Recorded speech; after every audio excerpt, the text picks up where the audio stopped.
सन 1831 की एक ठंडी सुबह इंग्लैंड के तट पर एक युवा चार्ल्स डार्विन खड़े थे।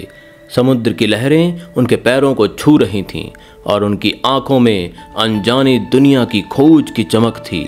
HMS बीगल नामक जहाज उनके सामने खड़ा था, जो उन्हें एक ऐसी यात्रा पर ले जाने वाला था जो न केवल उनकी जिंदगी बल्कि पूरी दुनिया की सोच को बदल देगी। डार्विन एक साधारण परिवार से आए, लेकिन उनके मन में जिज्ञासा का ज्वालामुखी धधक रहा था। क्यों है ये जीव जंतु इतने विविध? क्या ये हमेशा से ऐसे थे? क्या प्रकृति के पीछे कोई तार्किक नियम काम कर रहा है? ये सवाल उनके दिमाग में तूफान की तरह घूम रहे थे। उस समय अधिकांश लोग मानते थे कि सभी प्रजातियां ईश्वर द्वारा बनाई गई हैं और अपरिवर्तनीय हैं, लेकिन डार्विन का मन इस विश्वास को चुनौती देने को तैयार था। उनके पास था एक वैज्ञानिक दृष्टिकोण जो तर्क, अवलोकन और प्रयोगों पर आधारित था।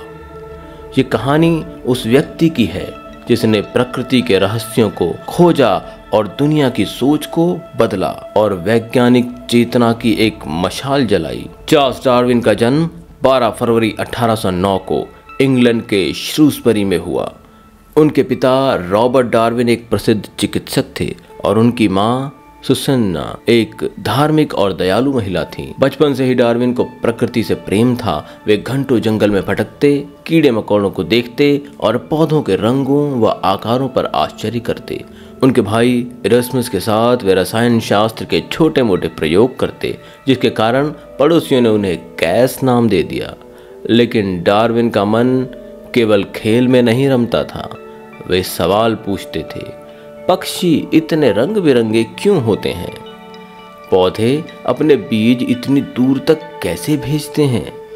ये सवाल उनके मन में वैज्ञानिक चेतना के बीज बो रहे थे। हालांकि उनके पिता चाहते थे कि वे चिकित्सक बने। डार्विन को एडिनबर्ग विश्वविद्यालय में चिकित्सा पढ़ने के लिए भेजा गया, लेकिन खून और शल्य चिकित्सा का दृश्य देखकर वे घबरा जाते। फिर उनके पिता ने उन्हें पादरी बनने की सलाह दी और कैम्ब्रिज विश्वविद्यालय भेजा। वहां डार्विन की मुलाकात प्रोफेसर जॉन स्टीवंस हैंसलो से हुई, जिन्होंने उनकी प्रकृति के प्रति रुचि को पहचाना और उन्हें HMS बीगल की यात्रा के लिए प्रेरित किया। ये यात्रा डार्विन के जीवन का वो मोड़ थी जिसने उन्हें एक साधारण छात्र से विश्व प्रसिद्ध वैज्ञानिक बनाया। 1831 में जब डार्विन केवल 22 वर्ष के थे, वे HMS बीगल पर सवार हुए। ये जहाज दुनिया भर की यात्रा पर निकला, जिसका उद्देश्य दक्षिण अमेरिका और अन्य क्षेत्रों का सर्वेक्षण करना था।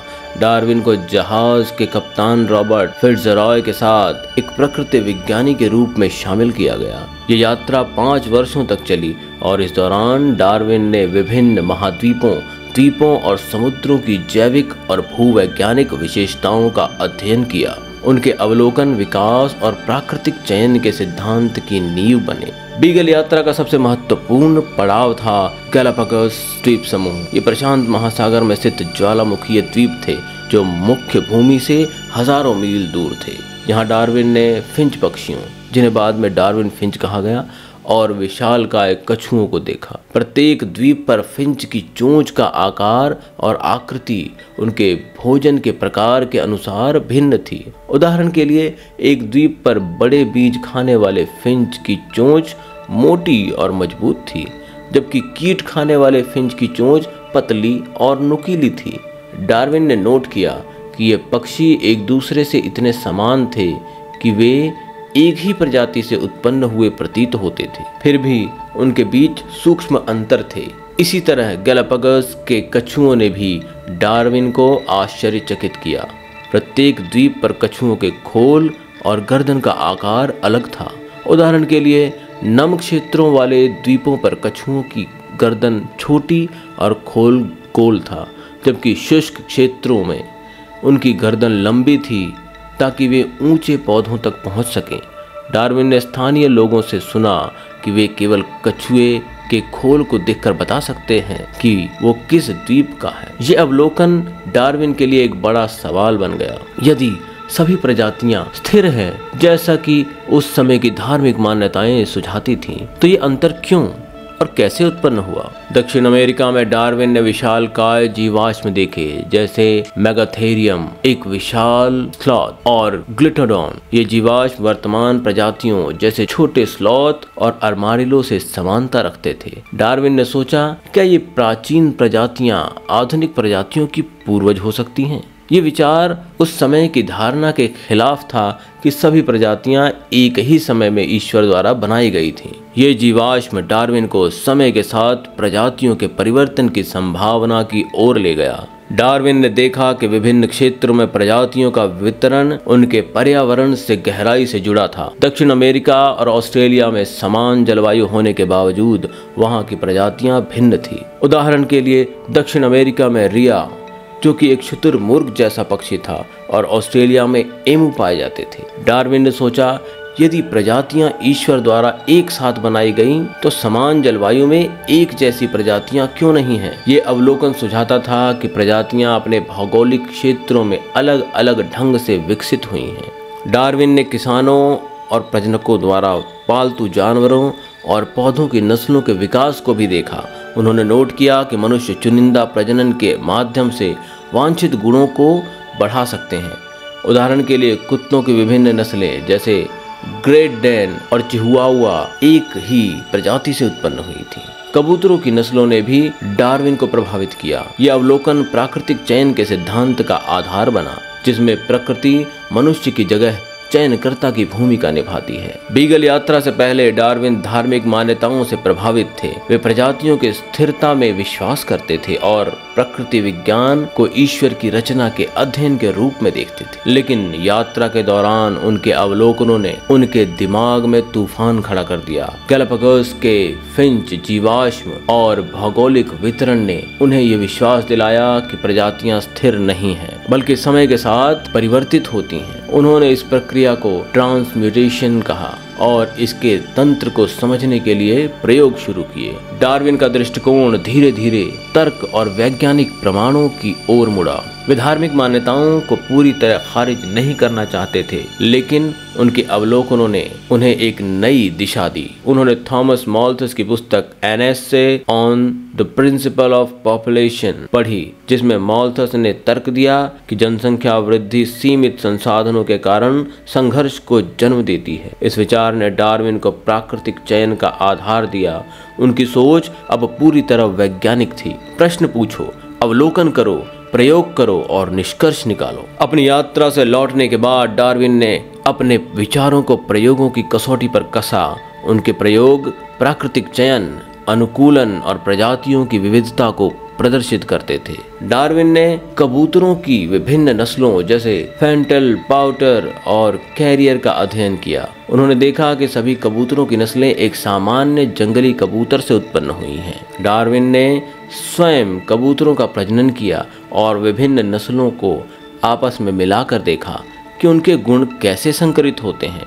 ये प्रयोग प्राकृतिक चयन का एक व्यवहारिक उदाहरण था। डार्विन ने निष्कर्ष निकाला कि जैसे मनुष्य कृत्रिम चयन से नई नस्लें बनाता है, वैसे ही प्रकृति प्राकृतिक चयन के माध्यम से पर्यावरण के लिए उपयुक्त गुणों को बढ़ावा देती है। डार्विन ने पौधों की प्रजनन प्रक्रियाओं, विशेष रूप से स्वपरागण और क्रॉस परागण पर कई प्रयोग किए। उनकी पुस्तक The different forms of flowers on plants of the same species में उन्होंने दिखाया कि क्रॉस परागण से उत्पन्न पौधे अधिक स्वस्थ और विविध होते हैं। ये प्रयोग प्राकृतिक चयन के सिद्धांत का समर्थन करता था, क्योंकि विविधता प्रजातियों को पर्यावरणीय परिवर्तनों के अनुकूल होने में मदद करती है। डार्विन ने ऑर्किड पर भी अध्ययन किया और दिखाया कि उनके फूलों की संरचना कीटों द्वारा परागण के लिए अनुकूलित है। ऑर्किड के फूलों की जटिल संरचना ने डार्विन को यह विश्वास दिलाया कि प्रकृति अनुकूलन की एक महान शिल्पकार है। डार्विन ने मांसाहारी पौधे जैसे सनड्यू, ड्रोसेरा पर प्रयोग किया। उन्होंने देखा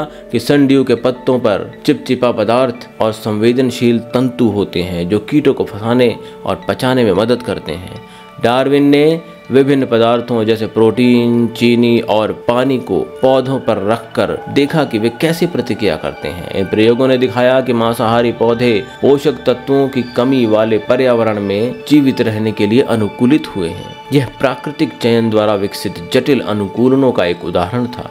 डार्विन ने यह समझने के लिए प्रयोग किए कि पौधों के बीज समुद्र के द्वारा कैसे फैल सकते हैं। उन्होंने विभिन्न पौधों के बीजों को नमक के पानी में डुबोकर देखा कि वे कितने समय तक जीवित रहते हैं और फिर भी अंकुरित हो जाते हैं। उदाहरण के लिए उन्होंने पाया कि कुछ बीज 42 दिनों तक समुद्री पानी में रहने के बाद भी अंकुरित हो सकते हैं। ये प्रयोग उनके भौगोलिक वितरण के सिद्धांत का समर्थन करता था, जिसमें उन्होंने तर्क दिया कि प्रजातियां समुद्र के रास्ते विभिन्न क्षेत्रों में फैल सकती हैं और वहां अनुकूलन के माध्यम से नई प्रजातियां बना सकती हैं। डार्विन की अंतिम पुस्तक the formation of vegetable mould through the action of worms में उन्होंने केंचुओं के पर्यावरण पर प्रभाव का अध्ययन किया। उन्होंने प्रयोगों के माध्यम से दिखाया कि केंचुए मिट्टी को हल करके और जैविक पदार्थों को मिलाकर मिट्टी को उपजाऊ बनाते हैं। डार्विन ने केंचुओं को विभिन्न परिस्थितियों में रखकर देखा कि वे कितनी मिट्टी को स्थानांतरित करते हैं। ये प्रयोग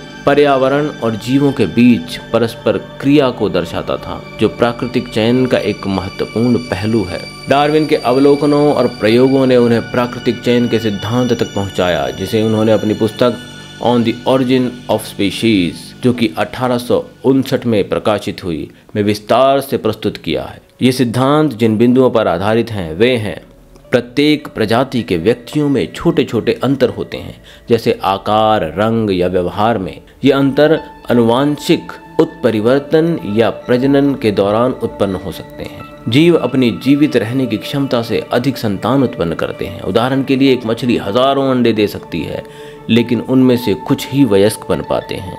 सीमित संसाधनों जैसे भोजन, पानी या आश्रय के लिए जीवों के बीच प्रतिस्पर्धा होती है। जो जीव अपने पर्यावरण के लिए बेहतर अनुकूलित होते हैं, उनके जीवित रहने और प्रजनन करने की संभावना अधिक होती है। अनुकूल गुण अगली पीढ़ी में हस्तांतरित होते हैं, जिससे समय के साथ प्रजाति में परिवर्तन होता है। डार्विन ने तर्क दिए कि सभी प्रजातियां एक सामान्य पूर्वज से उत्पन्न हुई हैं और प्राकृतिक चयन की प्रक्रिया के माध्यम से उनकी विविधता और अनुकूलन विकसित हुए हैं। ये विचार उस समय की धार्मिक मान्यता के विपरीत था, जिसमें प्रजातियां ईश्वर द्वारा निर्मित और अपरिवर्तनीय मानी जाती थीं। डार्विन के समय में जीन बैप्टिस्ट लेमार्क का उपयोग और उपेक्षा सिद्धांत विकास को समझने का एक लोकप्रिय विचार था। लेमार्क ने प्रस्तावित किया कि जीव अपने जीवन काल में उन अंगों को अधिक उपयोग करते हैं जो उनके लिए उपयोगी होते हैं, जिससे वे अधिक विकसित हो जाते हैं। इसके विपरीत जो अंग उपयोग नहीं किए जाते वे कमजोर हो जाते हैं या गायब हो जाते हैं। ये परिवर्तन लेमार्क के अनुसार अगली पीढ़ी में हस्तांतरित हो जाते हैं। उदाहरण के लिए लेमार्क ने तर्क दिया कि जिराफ की लंबी गर्दन इसलिए विकसित हुई क्योंकि उनके पूर्वजों ने पेड़ों की ऊंची पत्तियों तक पहुंचने के लिए अपनी गर्दन को बार बार खींचा। डार्विन ने लेमार्क के विचारों का अध्ययन किया और कुछ हद तक उनसे प्रभावित भी हुए, लेकिन उन्होंने प्राकृतिक चयन को विकास का प्रमुख तंत्र माना। जहां लेमार्क का सिद्धांत जीवों की इच्छा और प्रयास पर आधारित था, वहीं डार्विन का सिद्धांत पर्यावरण के दबाव और अनुकूलन पर केंद्रित था। डार्विन ने तर्क दिया कि जिराफ की लंबी गर्दन इसलिए विकसित हुई क्योंकि जिन जिराफों की गर्दन स्वाभाविक रूप से लंबी थी, वे ऊंची पत्तियों तक पहुंचकर जीवित रहने और प्रजनन करने में अधिक सफल रहे। On the origin of species के प्रकाशन ने वैज्ञानिक और धार्मिक समुदायों में तीव्र बहस छेड़ दी। कई लोगों ने डार्विन के विचारों को ईश्वर की सत्ता के खिलाफ माना, लेकिन डार्विन ने अपने सिद्धांत को तर्क और प्रमाणों के साथ प्रस्तुत किया था। उनके विचारों ने जीव विज्ञान, भूविज्ञान और मानव शास्त्र जैसे क्षेत्रों को नई दिशा दी। डार्विन की सबसे बड़ी उपलब्धि ये थी कि उन्होंने प्रकृति को समझने के लिए एक तार्किक और वैज्ञानिक ढांचा प्रदान किया। डार्विन को व्यक्तिगत रूप से भी कई चुनौतियों का सामना करना पड़ा। वे अपने विचारों को प्रकाशित करने से पहले लंबे समय तक हिचकिचाते रहे, क्योंकि उन्हें डर था कि उनके विचार समाज में विवाद पैदा करेंगे, जैसा कि बाद में हुआ भी, क्योंकि उनके विचारों ने ही पृथ्वी पर एककोषीय जीवों से लेकर मानव के उदय तक एवोल्यूशन और नेचुरल सिलेक्शन के योगदान को दर्शाती रेखा अंकित की, जिसने धार्मिक व वैज्ञानिक विचारों के बीच एक जंग छेड़ दी। उनकी स्वास्थ्य समस्याएं जैसे चक्कर आना और थकान ने भी उनके काम को प्रभावित किया, लेकिन उनके परिवार, विशेष रूप से उनकी पत्नी एमा और सहयोगी वैज्ञानिकों जैसे अल्फ्रेड रसेल वॉलेस ने उन्हें प्रेरित किया। चार्ल्स डार्विन की कहानी केवल एक वैज्ञानिक जीत की कहानी नहीं है, ये एक जिज्ञासु मन की शक्ति, तर्क की जीत और अंधविश्वास पर वैज्ञानिक चेतना की विजय की कहानी है। डार्विन ने हमें सिखाया कि सवाल पूछना कमजोरी नहीं बल्कि ताकत है। उनके अवलोकनों, प्रयोगों और निष्कर्षों ने दिखाया कि प्रकृति के रहस्यों को समझने के लिए धैर्य, मेहनत और तर्क की आवश्यकता होती है। आज जब हम बदलते पर्यावरण, जलवायु परिवर्तन और नई जैविक चुनौतियों का सामना कर रहे हैं, डार्विन का संदेश और भी प्रासंगिक है। उनकी कहानी हमें प्रेरित करती है कि हम अपने आसपास की दुनिया को समझें, सवाल करें और तर्क के रास्ते पर चलें। डार्विन ने हमें दिखाया कि हर जवाब के पीछे एक प्रयोग, हर सिद्धांत के पीछे अवलोकन और हर सफलता के पीछे तर्क होता है। चार्ल्स डार्विन की कहानी हमें सिखाती है कि वैज्ञानिक चेतना केवल वैज्ञानिकों के लिए नहीं है, यह हर उस व्यक्ति के लिए है जो सत्य की खोज करना चाहता है। डार्विन ने अपने समय की मान्यताओं को चुनौती दी, प्रकृति के नियमों को समझा और दुनिया को एक नया दृष्टिकोण दिया। उनकी कहानी हमें प्रेरित करती है कि हम भी अपने मन में जिज्ञासा जगाएं, तर्क को अपनाएं और प्रकृति के साथ सामंजस्य बनाएं। आइए हम डार्विन के मशाल को आगे ले जाएं, सवाल पूछें, अवलोकन करें, प्रयोग करें और सत्य की खोज करें, क्योंकि यही वह रास्ता है जो हमें एक बेहतर और तार्किक दुनिया की ओर ले जाता है। दोस्तों, यदि ये कहानी आपको अच्छी लगी हो तो इसे अधिक से अधिक लाइक व शेयर करें और चैनल को अधिक से अधिक सब्सक्राइब करें। और जीवन और जगत से जुड़े आपके मन में उठने वाले प्रश्नों के यदि उत्तर आप जानना चाहते हैं तो कृपया हमें कमेंट के माध्यम से सूचित करें। आपके सभी प्रश्नों के उत्तर अवश्य दिए जाएंगे। धन्यवाद।